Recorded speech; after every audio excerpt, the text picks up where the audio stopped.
बच्चों, हम ये समझ गए हैं कि यदि आयरन लोहे की वस्तुओं को खुले में रखा जाए तो उन पर रस्ट यानी जंग लग जाती है।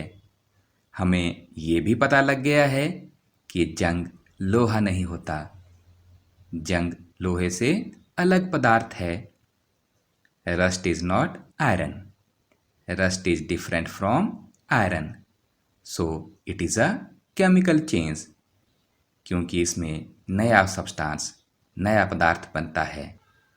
तो ये एक रासायनिक परिवर्तन है।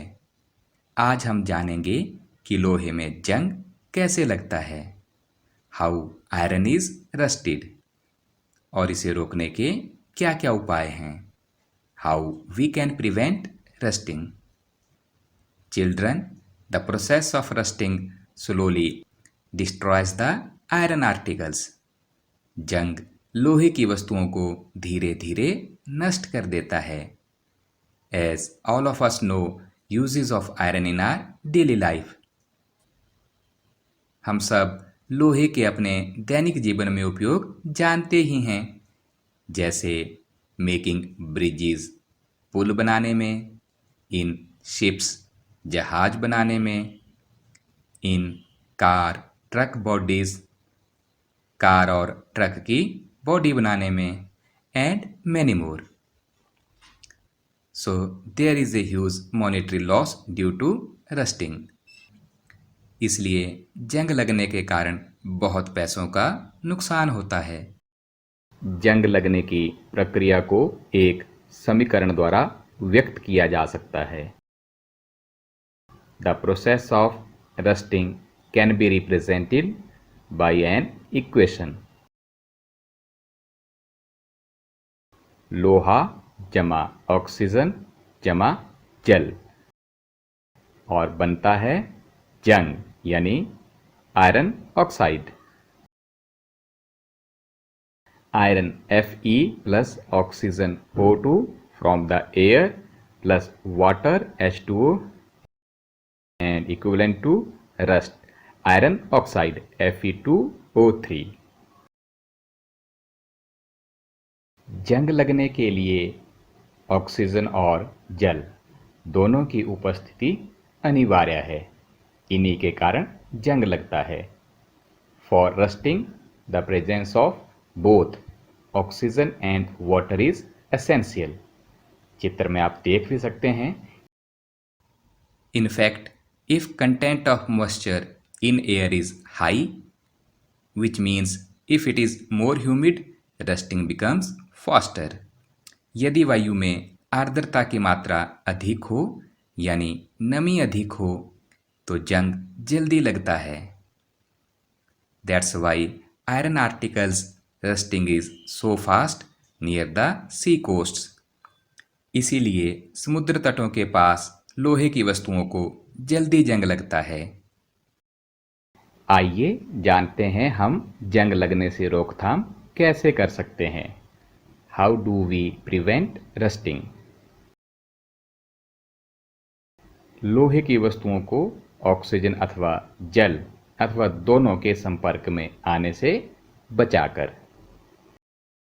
Prevent iron articles from coming in contact with oxygen or water or both। लोहे पर पेंट अथवा ग्रीस की एक परत चढ़ाकर। By applying a coat of paint or grease on iron। We have to apply layers of paint and grease regularly। बच्चों, हमें paint और ग्रीस की परत लगातार चढ़ाते रहना चाहिए। लोहे पर क्रोमियम या जिंक जैसी किसी धातु की परत चढ़ाकर भी जंग को रोका जा सकता है। We can prevent rusting by applying a layer of metal like chromium और जिंक ऑन द आयरन। लोहे पर जिंक की परत चढ़ाने का प्रक्रम यशद लेपन यानी गैल्वेनाइजेशन कहलाता है। The process of depositing a layer of zinc on iron is called galvanisation. आप पीने के पानी के पाइप या अन्य सामान में गैल्वेनाइजेशन यानी जिंक की परत देख सकते हैं। We know that the ships are made of iron and a part of them remains underwater always. बच्चों, हम सब जानते हैं कि जहाज लोहे के बने होते हैं और उनका एक भाग हमेशा पानी के नीचे रहता है। On the part above the water drops keep cleansing. और जो भाग पानी के ऊपर होता है उस पर भी पानी की बूंदें गिरती रहती हैं। The water of the sea contains many salts and salty water makes the process of rust formation faster. समुद्र के पानी में अनेक लवण होते हैं और लवण जंग लगने की प्रक्रिया को तेज कर देते हैं। Therefore, ships suffer a lot of damage due to rusting. इसलिए जहाज़ों को जंग लगने के कारण बहुत नुकसान होता है। A fraction of ship's iron has to be replaced every year. इसलिए जहाज के कुछ हिस्से के लोहे को प्रतिवर्ष बदलना पड़ता है। जानते हैं स्टेनलेस स्टील कैसे बनता है? लोहे में कार्बन, क्रोमियम, निकल तथा मैग्नीज जैसी धातुओं को मिलाकर स्टेनलेस स्टील बनाया जाता है। इसमें जंग नहीं लगती है। Stainless steel is made by mixing iron, carbon and metals like chromium, निकल and manganese. It does not rust.